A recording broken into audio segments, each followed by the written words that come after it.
Shalom, jumpa lagi di channel video Bu Eli, sahabat kimia. Langsung saja, ini masih di bahasan OSK Kimia 2024 yang Bu Eli bahas per nomor dan per item ya. Ini dalam rangka mengelaborasi konsep dan juga ya mengembangkan teorinya serta clue dan trik mengerjakannya seperti apa. Kita harus kenal topik-topik apa, konsep-konsep apa yang ada dalam setiap nomor soal. Nah, sahabat kimia, terima kasih. Video ini silakan di-share pada teman-teman yang membutuhkan, kiranya channel ini semakin bermanfaat bagi para pengunjung ya. Terima kasih juga yang sudah subscribe, like, share, dan komen. Nah, Sobat Kimia langsung saja, ini soal nomor 24, OSK Kimia ya, yang tentang topik apa? Kita baca ya. Seorang mahasiswa memerlukan larutan buffer karbonat pH 10. Oh, ini berarti tentang buffer ya, larutan buffer. Tapi buffernya buffer karbonat ya. Dari sini kita sudah tahu bahwa langsung kita harus mencari-cari konsep buffer itu yang seperti apa dalam rangka untuk menyelesaikan pertanyaan pada soal ini ya. Nah, buffer karbonatnya pH 10 tentu ya, karena ini pasti basa ya, karena karbonat itu berada dalam bentuk garam basa ya, dengan logam golongan kation golongan 1A atau 2A ya.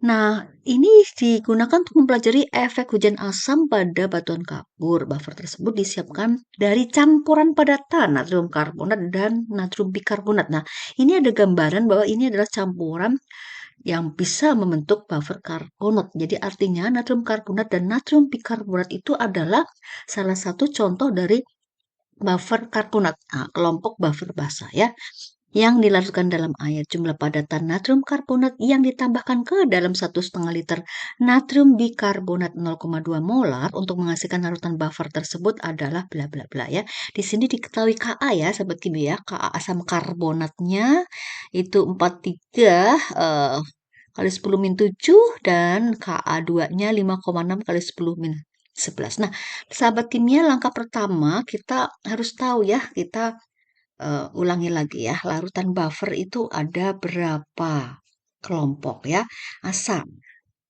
Kemudian yang kelompok berikutnya adalah apa? Basa. Nah, sahabat kimia, asam. Buffer itu larutannya harus dua larutan. Apa? Asamnya itu harus asam dengan kategori asam lemah, jangan asam kuat. Jadi di luar 7 asam kuat. Kemudian em, berikutnya asam lemah dan pasangannya basa ya. Tapi ini bahasa konjugasi. Kenapa kita pakai istilah konjugasi? Karena konsep yang diberikan di sini adalah teori asam basanya Bronsted-Lowry ya. Jadi bahasa konjugasi ini adalah kalau kita reaksikan dengan logam ya, kation logam, ini bahasa konjugasi itu adalah garam ya dari asam lemah ini ya. Garamnya ya. Sahabat kimia, kemudian basa.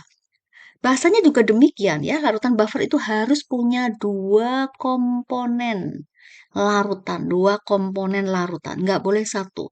Larutannya memang ada dua ya. Ya, yang jadi kalau buffer basa ya udah basa lemah dan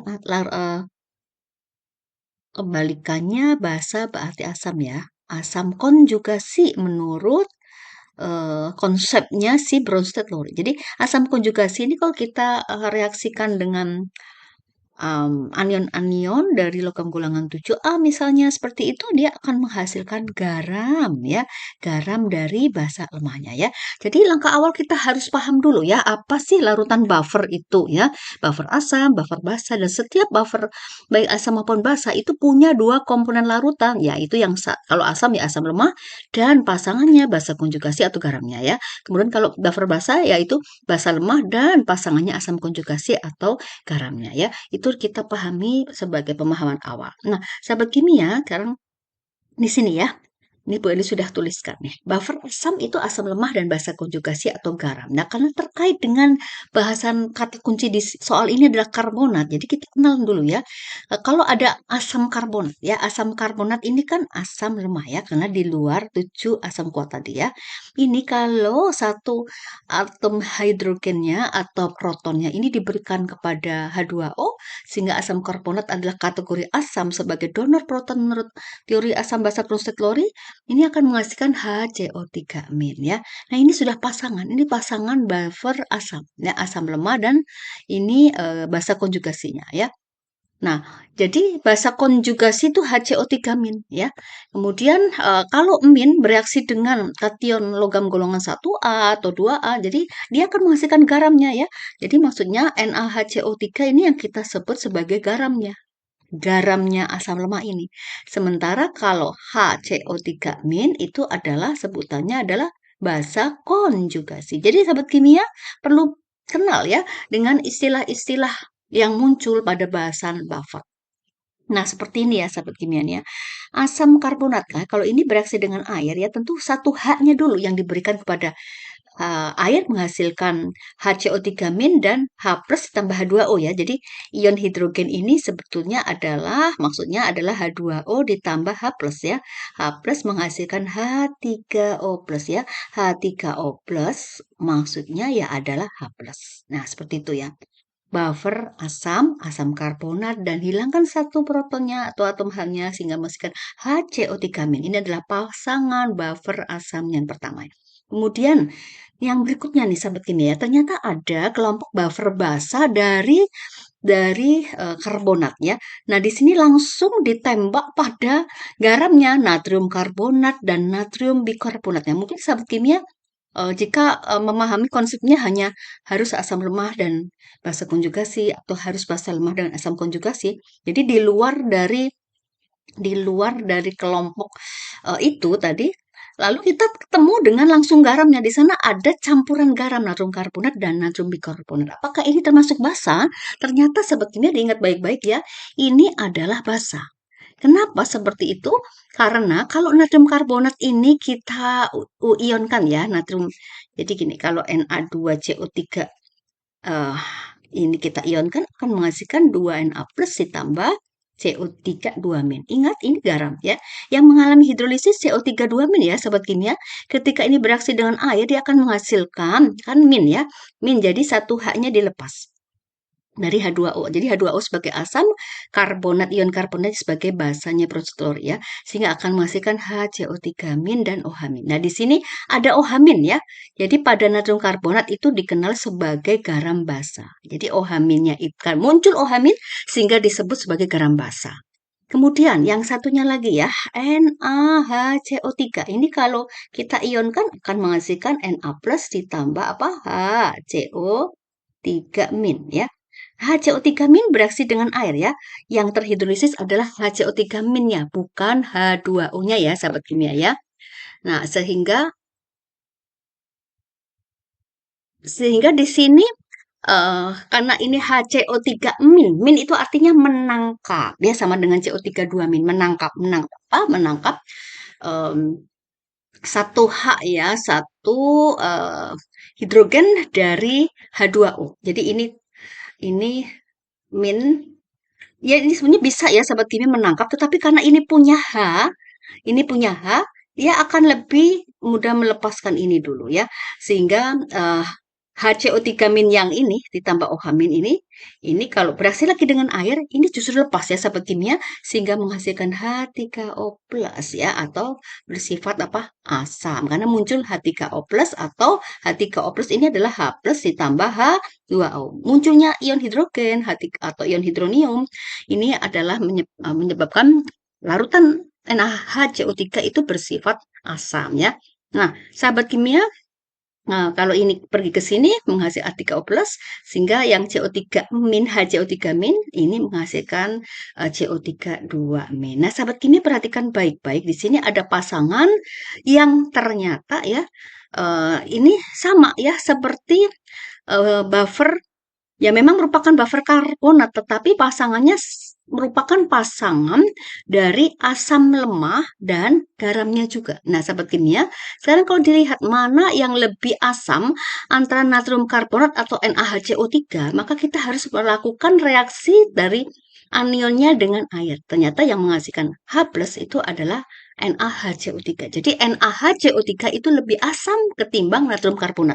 Dengan demikian sebaliknya, natrium karbonat itu lebih basa daripada NaHCO3 ya, karena natrium karbonatnya ini melepaskan ion OH- ya dalam hidrolisis CO3 2-nya. Nah, sahabat kimia, artinya bahwa pasangan natrium karbonat dan natrium bikarbonat ini merupakan pasangan yang menjadi komponen larutan buffer basa ya. Sehingga di sini mana basanya? Basanya adalah yang Na, maksudnya yang Na2CO3 ya. Na2CO3 karena melepaskan OH- ini yang lebih basa ya.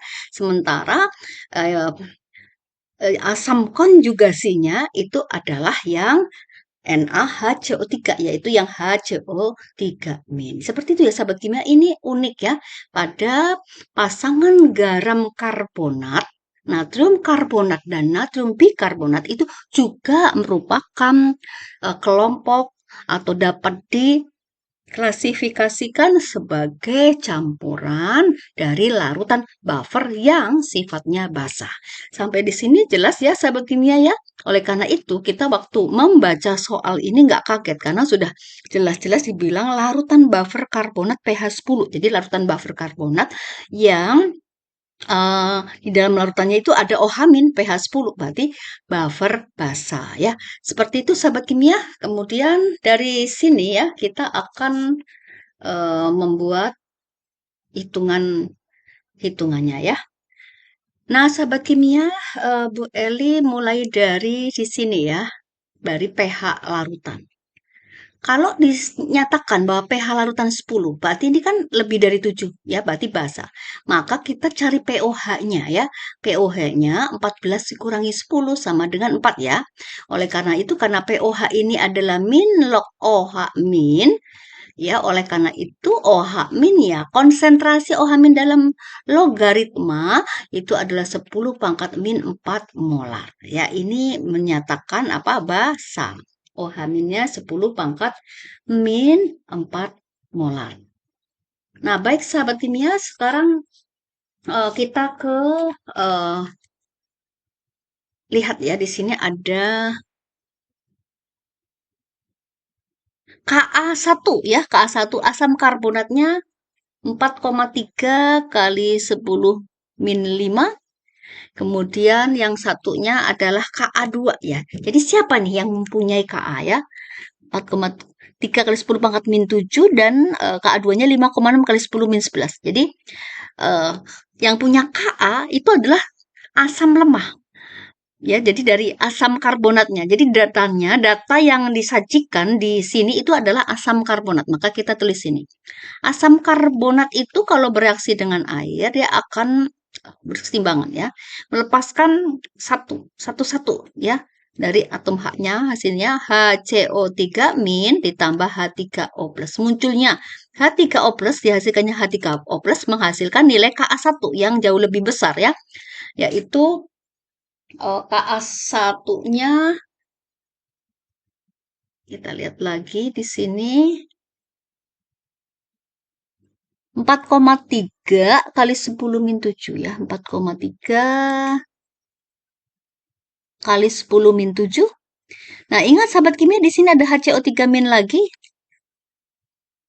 Ya, jadi HCO3 min masih berlangsung dengan air, bereaksi dengan air. Ya. Nah, ini rilis lagi ke sini sehingga menghasilkan CO3 2 min ditambah H3O plus. Ini karena Ka, sahabat kimia ya. Kalau Ka itu artinya pada reaksi kesetimbangan itu dihasilkan H plus atau H3O plus. Nah, Ka2 ini Ka1 akan jauh lebih besar dibandingkan Ka2. Ka2 akan jauh lebih kecil dibandingkan Ka1 dan kalau ada Ka3 pada asam triprotik, maka Ka3 akan jauh lebih kecil dibandingkan Ka2 apalagi Ka1 ya. Dan di sini adalah 5,6 kali 10 pangkat min 11. Nih, sahabat kimia ya, dari min 7 ke 11 ya, 10.000 kali lebih kecil ya. Ini 4,3 ya, sahabat kimia, 4,3. Oke. Atau kalau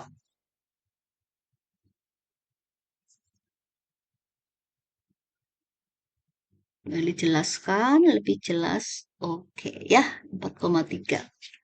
Nah, sahabat kimia, karena tadi disampaikan bahwa yang sifatnya basa. Yang pH 10 itu kan basa ya, yang ini basa.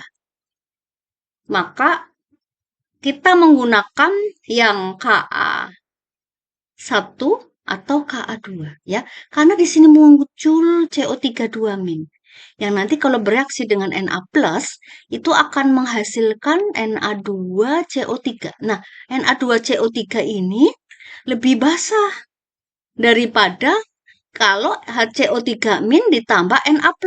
Ya, oleh karena itu di sini kita memilih basanya itu adalah justru pada persamaan yang kedua, yang ini.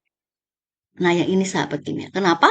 Karena muncul CO3 2- yang kalau bereaksi dengan Na+ akan menghasilkan Na2CO3 yang sifatnya itu lebih basa dibandingkan NaHCO3. Kenapa? Kita harus membandingkan dengan campuran larutan buffer itu ya, natrium karbonat dan natrium bikarbonat. Ini kan dari soalnya. Memang ini adalah campuran garam yang sifatnya ternyata bisa menjadi buffer basa ya.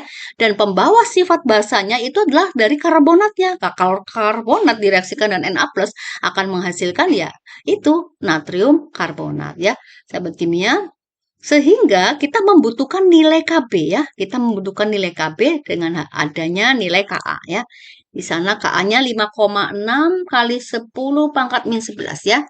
Sahabat kimia ingat bahwa kalau perkalian Ka kali Kb itu sama dengan K water ya, selama diukur pada 0 derajat Celcius dan suhu normal. Jadi kita masukkan aja nilai Ka2-nya ya, kita nilai Ka2. Jadi artinya Kb sama dengan Kw per Ka. Kw-nya masukkan di 10 pangkat min 14. Nah, Ka-nya pakai Ka2 ya, sahabat kimia 5,6 kali 10 pangkat min 11 ya. Ini dipakai kalkulator boleh, karena di OSN itu boleh ya, menggunakan kalkulator. Ini karena angkanya ya koma-koma 0,1785. 7 kali 10 pangkat min 3 ya sahabat kimia. Ini misalnya kita kali 10 per 10. Berarti 1,7857 kali 10 pangkat min 4 ya. Ini nilai Kb-nya. Dan ini yang mau kita gunakan. Ini mau kita pakai. Kita butuh nilai Kb-nya ya. Kenapa? Karena buffernya itu pH-nya 10. Yang pH 10 itu artinya pOH-nya adalah 4 ya. Kalau pOH 4, maka konsentrasi OH-nya untuk larutan buffer 10 pangkat min 4 molar sama dengan nilai Kb. Masukkan Kb-nya 1,7857 kali 10 min 4 sebagai nilai Kb. Ya, sahabat kimia. Kali M basa ya. Ini kan Kb ya. M basa. Siapa yang basa? Ya, M. Yaitu yang CO3 2- ya. Ingat, yang CO3 2-. Mb per Mg ya. Mg-nya adalah ini Mb-nya, M basa ya. Siapa pembawa basa? Siapa pembawa basa? Natrium karbonat. Sementara yang HCO3- ini sebagai pembawa, anggap sebagai pembawa garam atau asam konjugasinya ya. Seperti itu. Nah, sahabat kimia yang mau dicari itu adalah CO3 2-. Sementara HCO3- ini sudah tahu yaitu berapa? Dari soal itu kan ada 0, kita lihat ya dari soal.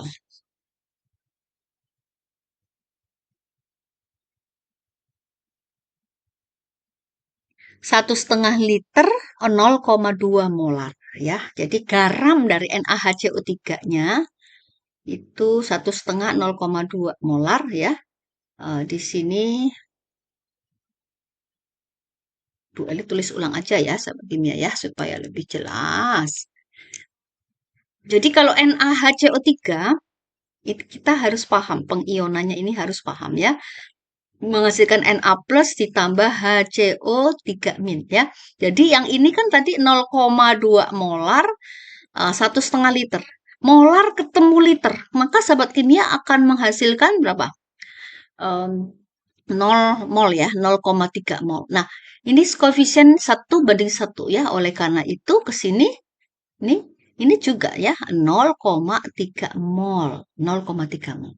Sehingga yang dimasukkan ke sini ya HCO3- itu adalah 0,3 mol. Ingat dibagi volume total.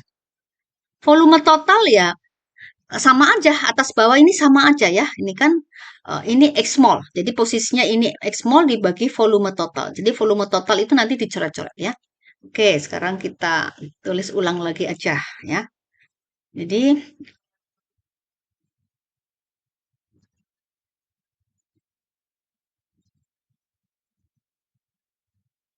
persamanya OH- sebagai buffer basa Kb Mb per Mg. Ya, OH-nya 10-4, Kb-nya itu tadi 1,7857 kali 10-4 sama dengan kali ya.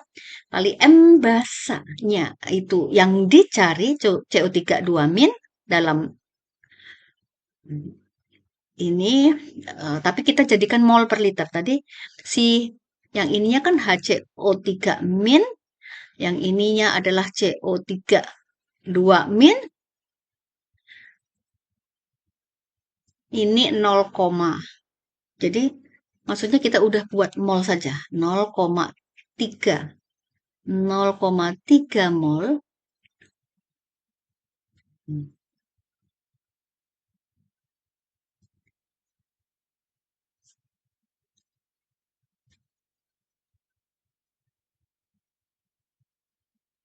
dibagi volume total. Ini juga ya dalam kita bikin X mol aja dibagi volume total. Nah, volume totalnya coret ya sahabat kimia, sehingga sahabat kimia posisi dari X ini siapa? Kita harus tahu satuannya ya. Satuannya adalah mol. Ya, posisi dari X ini nanti mol. Ini, X ini mol, karena V totalnya sudah dicoret ya. Nah, X itu adalah konsentrasi dari CO3 2-, tapi maksudnya di mol kan, karena kita sudah buat mol, bukan molar ya sahabat kimia. Nanti kalau sahabat kimia cari, ini hasilnya adalah 16,8 kali 10⁻², ya, mol. Nah, karena pertanyaannya gram, maka dikali, kenapa di sini 106 gram per mol? Ya, karena kita tahu bahwa CO3 2- itu berasal dari mana? Dari Na2CO3 akan menghasilkan 2Na plus dan CO3 2-. Jadi molnya CO3 2- akan berbanding 1:1 terhadap molnya natrium karbonat. Sementara yang dicari adalah natrium karbonat, maka di sini si MR-nya yang 106 itu bukan CO3 2- ya, tapi MR-nya yang ditanya yaitu garamnya Na2CO3 ya. Jadi mol coret, maka sahabat kimia akan mendapatkan 17,81 gram garam Na2CO3 yang membawa sifat basa di dalam larutan buffer basa ya. Seperti itu ya sahabat kimia. Jadi silakan di cross check hitungan ini, nanti kita akan mendapatkan hasil bahwa X itu sebagai satuan mol karena sudah kita bagi dengan volume total. Volume total itu kan mol liter, 1,5 liter tadi ya. Tapi 1,5 dibagi 1,5 toh juga akan habis kan? Sehingga kita boleh tulis aja V total karena jumlahnya sama atas bawah tinggal dicoret. Maka sekali lagi X-nya ini adalah konsentrasi CO3 2- tetapi sudah dalam mol. Lalu karena ditanyanya adalah garam Na2CO3 itu berapa gram, masanya berapa? Maka sahabat kimia kali MR dari Na2CO3 ya, bukan MR-nya CO3 2- ya. Karena CO3 2- terhadap Na2CO3 adalah perbandingan molnya 1:1. Dengan demikian hasilnya adalah 17,81 gram ya. Seperti itu sahabat kimia, ini kelihatannya gampang tetapi kita perlu menganalisis dan perlu paham betul bagaimana kita menemukan ya. Lalu menemukan siapa sih yang berperan sebagai basa, siapa sih yang berperan sebagai garamnya ya. Seperti ini ya. Kita harus mulai dari disosiasi dari asam lemahnya dulu, yaitu si asam karbonat yang merupakan apa nih sahabat kimia? Kalau ada 2 Ka, ini adalah asam diprotik. Ini ciri-ciri dari soal-soal OSN ya. Itu soal-soal yang benar-benar muter-muter mikir gitu. Dengan menggabungkan berbagai konsep. Seperti itu sahabat kimia, terima kasih sudah menonton video ini. Silakan diulangi jika belum jelas. Selamat belajar, Tuhan memberkati. Amin.